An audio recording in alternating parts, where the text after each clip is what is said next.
Deputy CM Pawan Kalyan Godavari పుష్కరాల ఏర్పాట్లపై కీలక వ్యాఖ్యలు చేశారు. అధికారులు సీఎం చంద్రబాబుకు వాస్తవ పరిస్థితులు తెలియజేయాలని సూచించారు.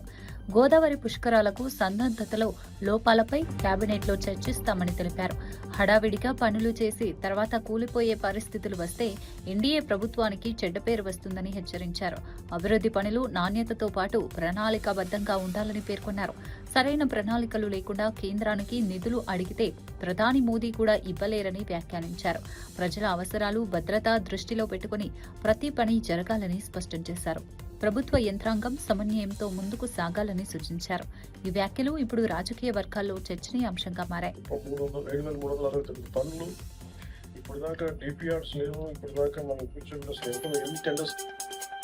పోలవరం జిల్లాలోని గండిపోచమ్మ దేవస్థానంలో రాజమండ్రి ఎంపీ పురంధేశ్వరి ప్రత్యేక పూజలు నిర్వహించారు. ఆలయానికి చేరుకున్న ఆమెకు అర్చకులు, సిబ్బంది వేద మంత్రోచ్చరణల మధ్య ఘన స్వాగతం పలికారు. ఆలయ దర్శనం అనంతరం పవిత్ర గోదావరి నదికి పుష్పాలతో ప్రత్యేక హారతి సమర్పించారు. ఆలయ అధికారులు పురంధేశ్వరిని శాలువాతో సత్కరించి తీర్థ ప్రసాదాలు అందజేశారు. ఆలయానికి వచ్చే భక్తులకు ఎలాంటి ఇబ్బందులు లేకుండా అన్ని వసతులు కల్పించాలని అధికారులకు సూచించారు. భక్తుల సౌకర్యాల విషయంలో ప్రత్యేక దృష్టి పెట్టాలని పేర్కొన్నారు. దేవాలయ అభివృద్ధితో పాటు ఆధ్యాత్మిక వాతావరణం మరింత మెరుగుపడేలా చర్యలు తీసుకోవాలని సూచించారు. ఈ కార్యక్రమంలో పలువురు నాయకులు, అధికారులు పాల్గొన్నారు.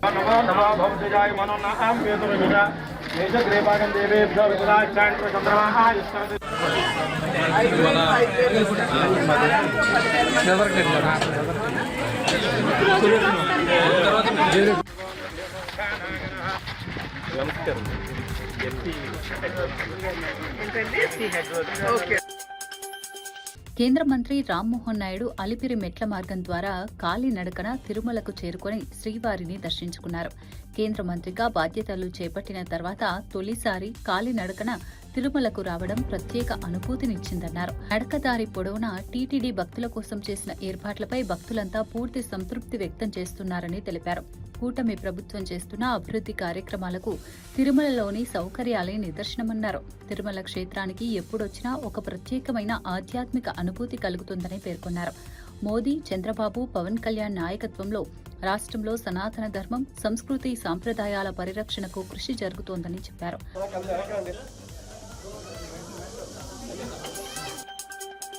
హైదరాబాద్ నగరంలో పేదల ఇండ్ల అంశంపై BRS working president KTR Congress ప్రభుత్వంపై తీవ్ర విమర్శలు చేశారు. కేసీఆర్ హయాంలో 2.5 లక్షల మంది పేదలకు ఇండ్ల పట్టాలు ఇచ్చారని గుర్తు చేశారు. ఇప్పుడు ఇందిరమ్మ రాజ్యం పేరుతో అధికారంలోకి వచ్చిన ప్రభుత్వం పేదల ఇండ్లను కూల్చివేస్తూ వారి జీవితాలను రోడ్డున పడేస్తోందని ఆరోపించారు. పేదల సంక్షేమం కోసం తీసుకొచ్చిన కార్యక్రమాలను నిర్వీర్యం చేస్తున్నారని మండిపడ్డారు. పేదల జీవితాలతో రాజకీయాలు చేయడం సరికాదన్నారు.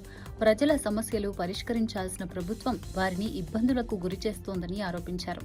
ప్రభుత్వం తక్షణమే స్పందించి పేదలకు న్యాయం చేయాలని డిమాండ్ చేశారు. 2.5 లక్షల మంది పేదలకు ఇండ్ల పట్టాలు ఇచ్చారని గుర్తు చేశారు. ఇప్పుడు ఇందిరమ్మ రాజ్యం పేరుతో అధికారంలోకి వచ్చిన ప్రభుత్వం పేదల ఇండ్లను కూల్చివేస్తూ వారి జీవితాలను రోడ్డున పడేస్తోందని ఆరోపించారు.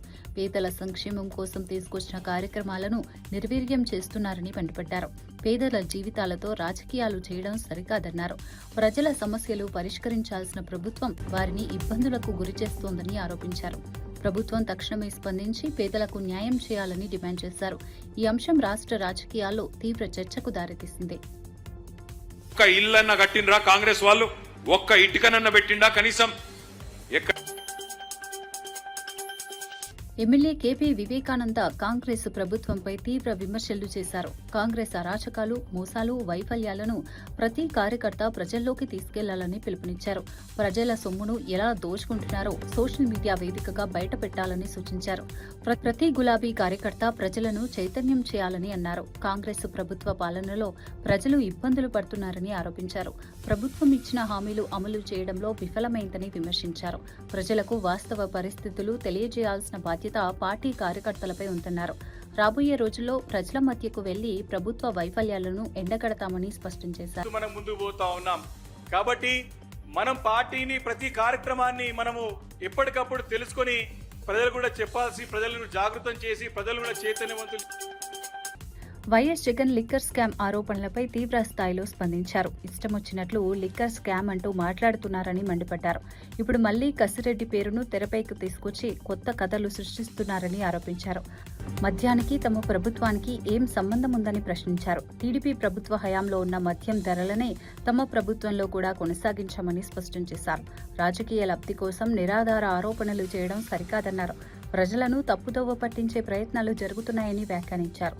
వాస్తవాలు మాట్లాడకుండా ఆరోపణలతో రాజకీయాలు చేయడం మంచిది కాదన్నారు.